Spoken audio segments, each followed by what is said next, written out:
Hey guys, so here's a video of this 52-inch Fasco Gulfstream ceiling fan, one out of the two. This fan is manufactured in 1993. This fan originally had cane blades facing up, and I flipped them to face them down. And this fan is in white and brass finish. Everything on it is original.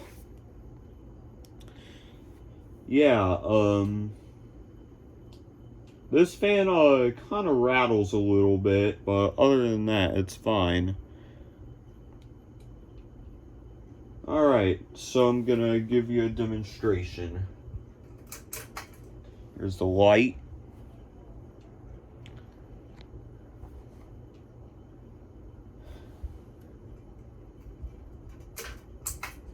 Here's a little.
Alrighty, thanks for watching.